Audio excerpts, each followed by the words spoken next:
What's up, you guys? Thank you for clicking on this video. So as you can tell by the title, we have some more Hasbro interview information from MCM London Comic Con to discuss in this video. So sit on back, grab a snack, and listen to me ramble.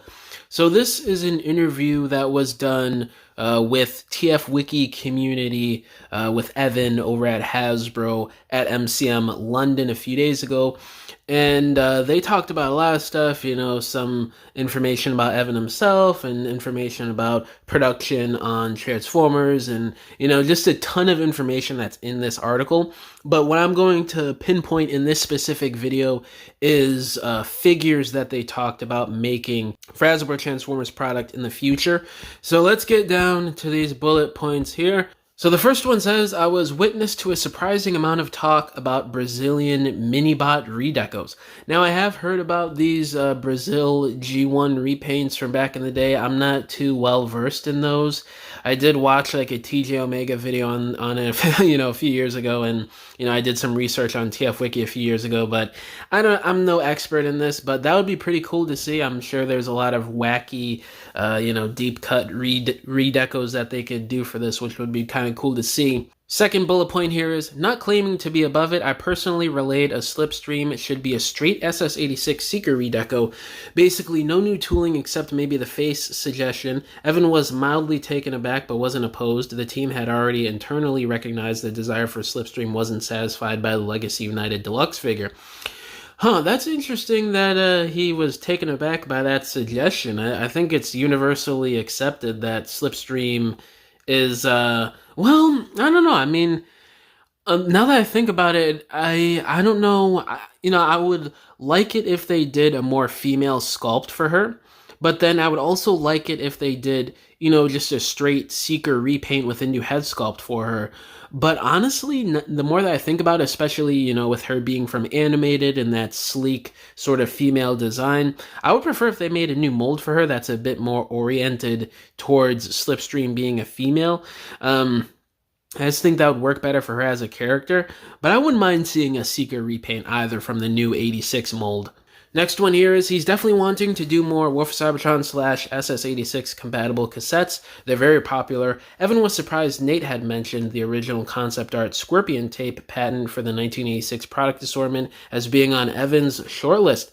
Oh man, I didn't even know that existed. I'm gonna have to look this up after the video. That sounds really cool. You know, there's a lot of cassettes that they have to do from, you know, Japanese G1, and there is just so many cassettes that they could do that are repaints and retools. I'm sure they're going to get their use out of these new cassette molds for the next 5 or so years. Next bullet point here is, yes, Evan knows about the concept art Megatron jet from that one episode where he takes all the Decepticons' power chip rectifiers.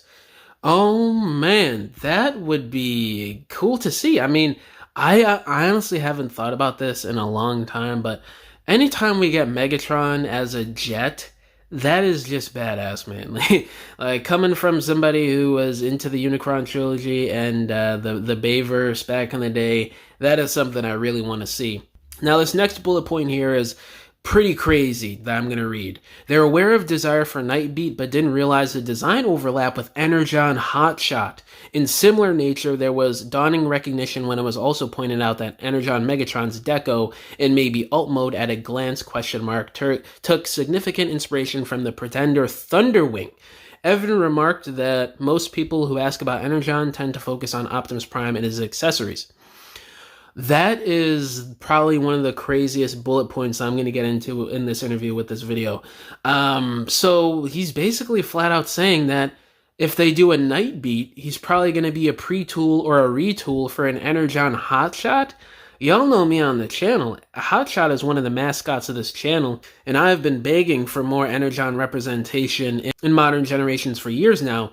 So the fact that he's saying this, I'm excited, but I'm also skeptical at the same time because I don't know who's going to be compromised. I would assume it would be Hotshot in terms of design accuracy, but I don't know. Really going to have to wait and see, but either way, this idea is exciting me because I want more ENERGON. In the whole Megatron Thunderwing thing, I mean, they could do that. I've been saying this for like well over a year now. Energon Megatron needs to be a commander class with his, the tank he comes with, the engineering, the weaponry. At this point, commander class is old school leader class, and, it would just be perfect, especially since he's saying here that they would do a pretender Thunderwing from Energon Megatron.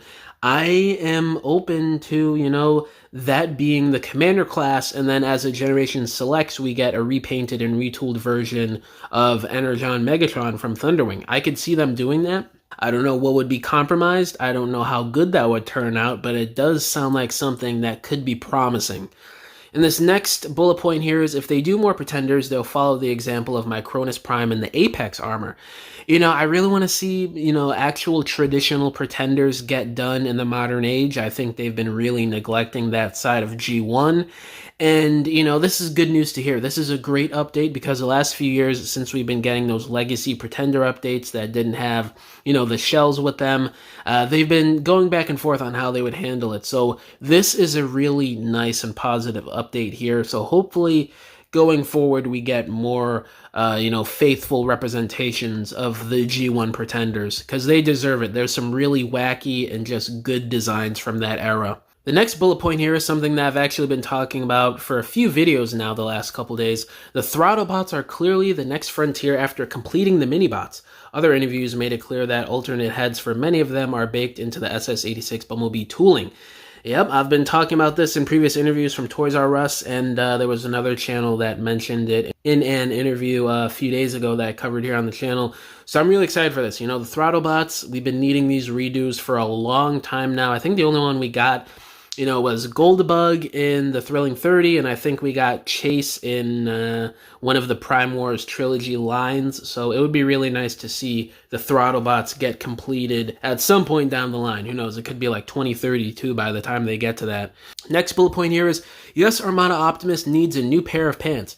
So that's obviously confirming that the Armada Jetfire listing that we've had since earlier this year is happening.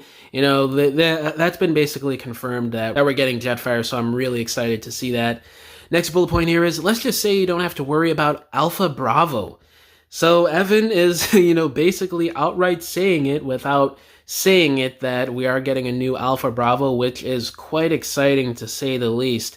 He was one of those characters from Combiner Wars that was a fan favorite, so I'm not surprised that Hasbro is looking into redoing him again for modern generations. Also goes on to say here, I repeatedly heard variations on we think we're going to keep it to one combiner a year. This year was too many, which also strongly suggests a lower bound as well.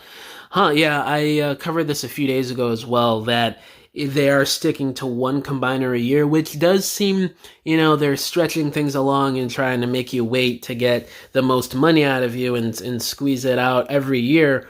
But, if you want better combiners, you might have to wait a little longer because it does seem like they stretched themselves thin the last year or two here with Superion, Combaticons, and the Constructicons happening all in 1 year. So this could be a good thing, actually. They haven't internally started on a modern style Defensor yet, but when they do, they'll probably be cross-compatible with Onslaught / Brawl / Swindle's new bespoke leg bulking connections, though no promises. I have no idea what that leg bulking means, but that sounds good. That whole compatibility between combiners is something that fans have loved since Combiner Wars and the Power Core combiners back in the day. So I'm excited to hear about that, and I'm really hyped to see what a Hasbro Defensor would look like. He's actually one of the cooler G1 combiners in my opinion. Evan noted that Rook was his favorite new addition from Combiner Wars, but that they'd almost certainly make the leg a cartoon-accurate oversized motorbike groove, at least to start with. That would be cool. I would love to see Rook. His design was really sick. He was another fan favorite original character from Combiner Wars, so I would not be surprised if he gets released alongside Defensor in the next couple years, definitely. Next bullet point here is SS-86 cone heads will happen eventually, and the mold was explicitly engineered to allow for it, but they didn't want to undercut the Earthrise reissues while they were still fresh. That makes sense. They want to have their cake and eat it too. Hasbro wants to still make their money off those Earthrise reissues, so it makes sense that we're probably going to get the 86 cone heads probably They're probably going to start doing those maybe 2027, 2028 at the earliest, I'd say. I don't think we're going to get any cone heads next year because we already have the listings for product, almost everything for next year. So we're really going to have to wait and see. And the last bullet point I want to cover in this video is Generation 2 Motormaster is a matter of when, not if. Oh man, I am looking forward to completing the G2 Stunticons from Hasbro. There are some third-party options, but seeing Hasbro finally complete that team since they started it, what, like 2-3 years ago now, would be really refreshing and just, you know, nice to see from a G2 fan like myself. I've been advocating on the channel recently that we need more G2 representation that's not just G1 figure repaints. There's a lot of characters and new designs from G2 that Hasbro needs to tap into that would make for some really fun modern figures. So hopefully they start delving into more unique G2 molds. That would be amazing, but obviously I'm open to seeing a new Motormaster. That would be sick. So yeah, I'm really excited to see the cone heads, really excited to get new Combiner Wars versions of like Alpha Bravo and Rook.